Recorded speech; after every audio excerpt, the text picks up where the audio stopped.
to look back 3 to 5 years from now and say that this coaching conversation with me today changed everything for you, what would need to happen?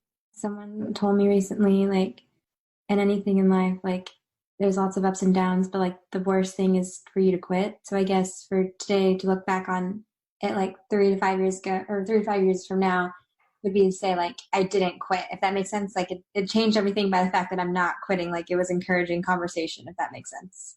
100%. Yeah, sometimes the best thing you can do is just take action. Yeah. Off the horse, you get back on. I know you've been going through some ups and downs in general, but you're back on the wagon. You came to the coaching call. You're back on track with the new schedule. Yeah. How's everything coming along for you working through that schedule right now?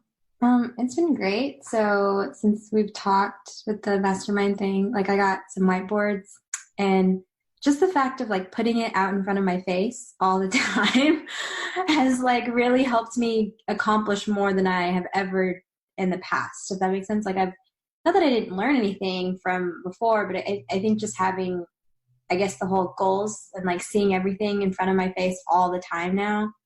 And also like putting a lot of like my note cards like in my bathroom or places, like that has really helped, like, I guess, make bigger progress. So I appreciate that. So that's been good. I've gotten a lot more accomplished is what I'm trying to say. That's great. That's great to hear. So you're using the study plan? I'm using the study plan. Yeah, it's just cause like the study plan would be on like my computer and I could like easily close it and like forget about it or like ignore it, or you just don't see how it like how it in the big picture. But like now having the big picture around me all the time, like I can easily check things off so much more faster than I have ever. Yeah. So and it's making, I guess I'll just leave it at that. Well, that's fantastic. So you're using the whiteboard, you're using the study plan, you're using the courses. Mm-hmm. Where are you at right now? What are you working on? So I am using the study plan, but I'm kind of like at a weird spot. Like I'm kind of going back since our last class for Mastermind and going back over some stuff right now. I kind of did a week, but it was really hazy and I didn't do it very well. So I'm doing that week again because it's a lot of foundational stuff, which is necessary, sufficient, and weaken and strengthen, that kind of thing. I kind of just like went over it really fast, but those are like so important. So I'm kind of in this big day of like trying to going over that stuff. I've been using your courses, trying to figure some pieces back in. So I'm kind of like on this weird day, if that makes sense, kind of a long progress day, kind of going back, and trying to get those a little stronger. I'm trying to connect some things. Cause like you said, like you can do lots and lots of problems, but like if it's not clicking somewhere, that's what I'm trying to go back and find the spots that are not clicking right now with reading.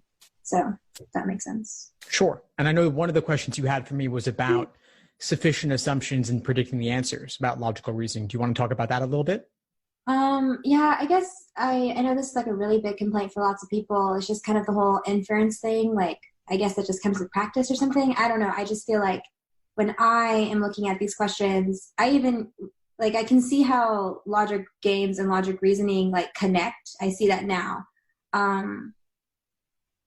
Because like a lot of the concepts, a lot of how you think, is the exact same way. It's just in words now, and it's not, that clicked. But like, I guess what I struggled with games is what I'm struggling with logic reasoning now is that inference of like taking the time and just like thinking, because it'll be like, I'll make my diagrams and then I just, for some reason, can't make those gaps. I don't know. It just kind of crashes through. And then like, obviously when I look back at your answers, I'm like, oh, that makes sense how that was the gap. But like, for me, it's just like that gap is not, I don't know, sticking, if that makes sense. Like I'm not being able to find it first. And I know that you should be able to, in your brain, read it first so you don't get lost in all the answers. But I'm just, I guess for me, like that's been the hard part, is the whole inference thing has been really like, at least insufficient, not necessarily necessary. I've gotten pretty good on that, but like sufficient, I'm just like crashing because it's new information question. Does that make sense?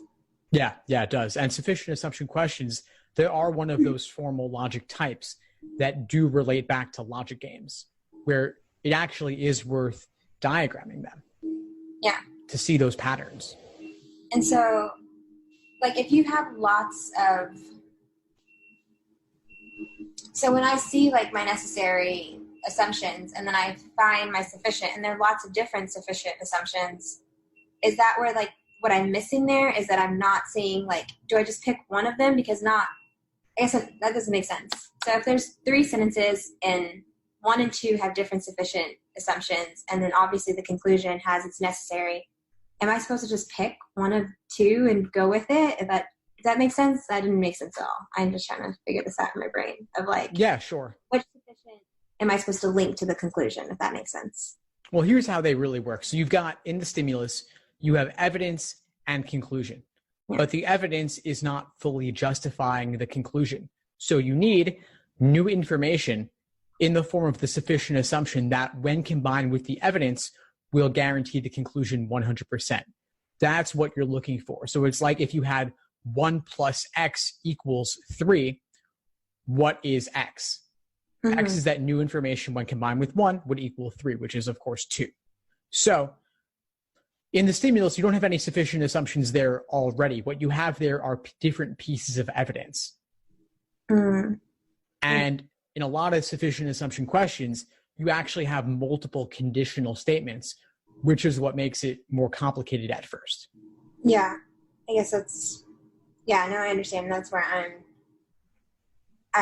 I struggle is with lots of conditional statements, and I'm like, oh, dang it. But so it's like, I guess it is improving, but I just know that for me, that is where I'm falling. It's kind of just like, I guess with necessary assumption, it's like, oh, great. You know, like I don't have to think of new things. You know, it's like the risk taker in me is like, I don't want to take that risk. I just want to do all the questions that I can figure out, all of like the local questions. And then like the global, I'm just like, oh, shoot, I have to like push myself out there. You know what I mean? If that makes sense. So that's just something I guess that takes time to push yourself forward. And I don't know.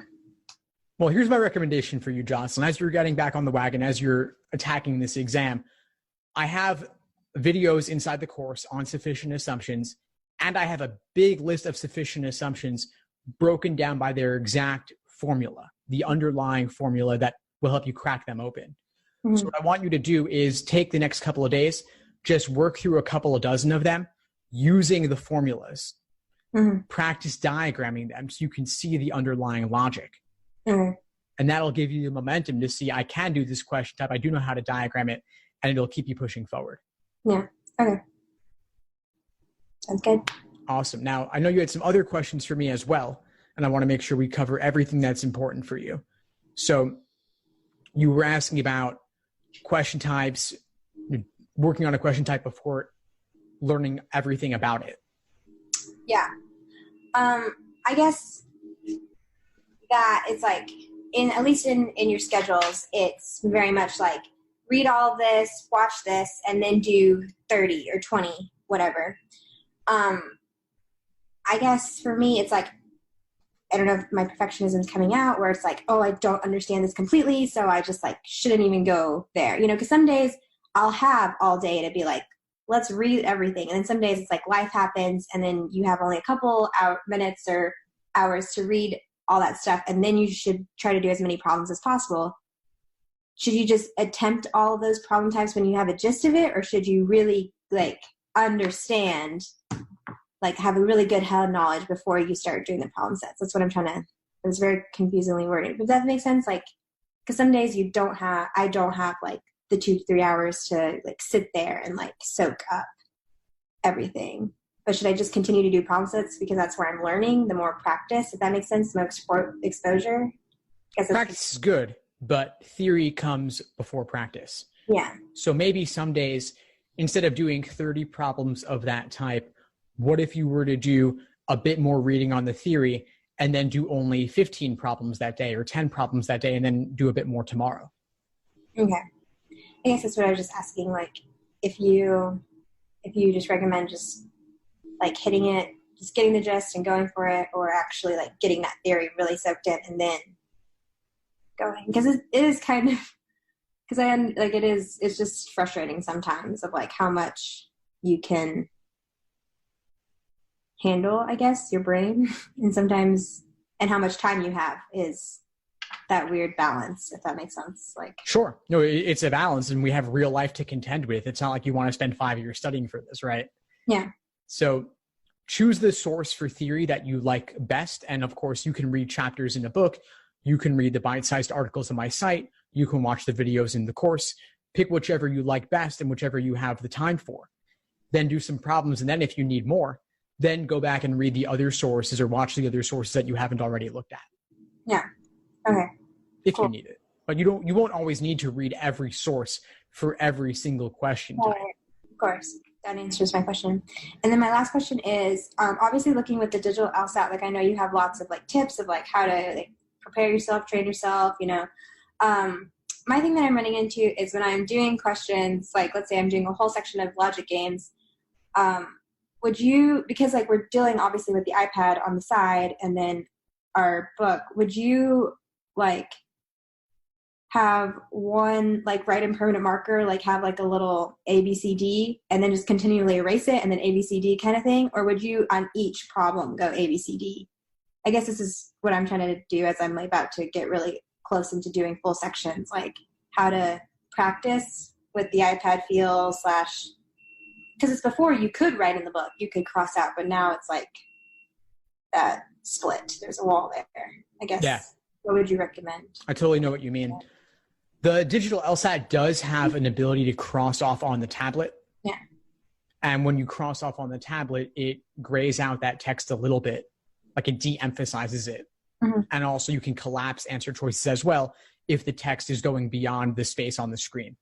Mm-hmm. I would suggest using that if it works for you, because otherwise you run the risk of doing a lot of erasing.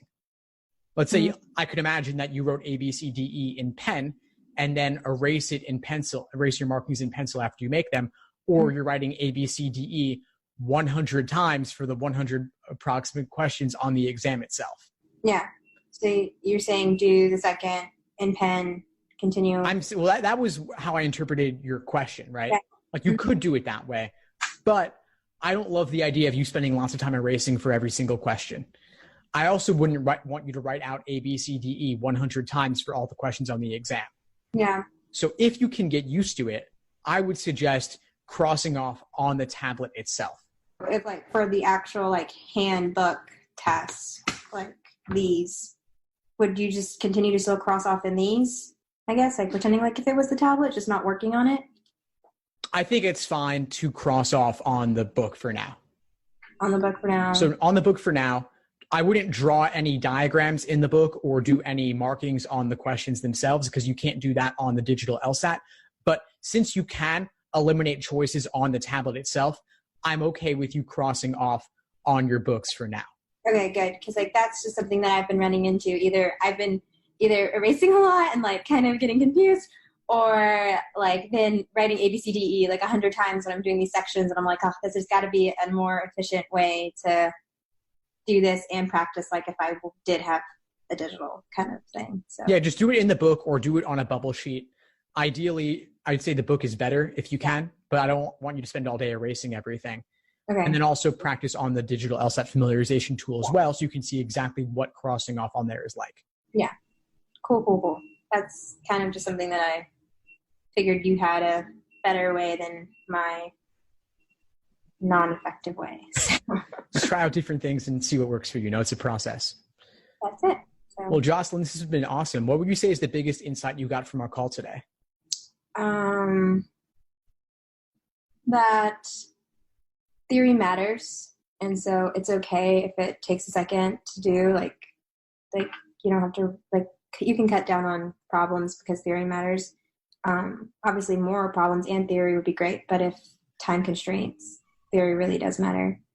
So what I love about Steve in general and the LSAT blog website and all that is Steve is very much a holistic approach to prep test studying, which is awesome because like big prep test companies, they're more like traditional medicine where it's like here's a band-aid and an antibiotic, but Steve is very much holistic where he kind of looks as a person as an individual and sees everything around them. Like he understands that anxiety, work, depression, family, extracurricular, school, whatever, anything that's going on there, how you're handling it, whatever bad habits you're dragging around, will affect how you're performing as on the test as a whole.